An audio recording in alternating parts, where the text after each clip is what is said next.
seorang pemberontak Afghanistan dipaksa oleh pasukan Soviet untuk meletakkan kakinya di bawah roda tank. Tahu bahwa ia akan binasa, pria itu menatap dengan pandangan menghina dan berteriak. Rel perlahan berputar dan di tengah jeritan pria itu yang menyayat hati, tank itu tanpa ampun menghancurkannya. Menyaksikan pria itu dilindas, sekelompok perempuan Afghanistan yang tak terkendali melemparkan batu ke arah tank untuk melampiaskan amarah mereka.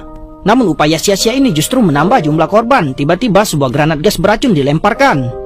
Melihat bahaya, sebagian besar perempuan mundur, tapi setelah asap menghilang, perempuan di atas tank menemui ajalnya yang tragis. Namun kebrutalan belum terjadi. Pasukan Soviet mula-mula menggunakan penyembur api untuk membakar hidup-hidup para warga di rumah-rumah. Kemudian mereka meracuni sumur-sumur desa, bahkan menjarah telur-telur berharga yang mereka temukan. Baru setelah menghancurkan semua bangunan yang masih berdiri, mereka memutuskan untuk pergi.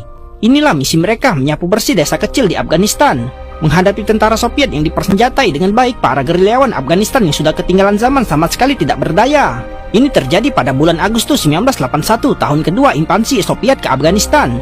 Untuk memaksa para gerilyawan menunjukkan diri, tentara mengerahkan beberapa tank untuk menyerang desa-desa yang dicurigai secara membabi buta, meninggalkan para lansia, perempuan, dan anak-anak yang masih hidup. Pada saat itu, gerilyawan Afghanistan ini dengan cepat merangkak ke peluncur roket dan melepaskan tembakan ke arah tank. Meskipun mengenai sasaran, tembakannya tidak dapat menembus lapisan pelindung tank. Tepat saat ia hendak melepaskan tembakan kedua, ia melihat tank lawan juga sedang membidiknya. Ia hanya bisa menghindar dengan cepat. Akibat pertempuran ini, tank tersebut terpisah dari pasukan utama dan tersesat, yang kemudian terlihat oleh sekelompok pemberontak yang sedang menunggu di gunung. Melihat tank itu begitu dekat, pemimpin pemberontak itu menunjukkan senyum sinis. Ia bahkan mendekati para gerilyawan di desa, menyatakan kesediaannya untuk bekerja sama. Wanita yang telah kehilangan suaminya itu juga mengeluarkan peluncur roket tersembunyi. Maka untuk membalaskan dendam kepada tentara itu, kedua mantan musuh itu berjabat tangan dan berdamai.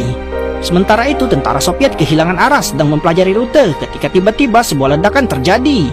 Itu adalah pemberontak Afghanistan yang menyerang. Menghadapi pengepungan, tentara ketakutan dan segera bersembunyi di dalam tank. Setelah semua prajurit berada di posisi, mereka segera mengisi amunisi, melepaskan tembakan ke arah pemberontak di gunung lalu melarikan diri. Para pemberontak juga tidak efektif, kurangnya keterampilan operasional mereka menyebabkan peluncur roket meleset terlalu jauh dari sasaran.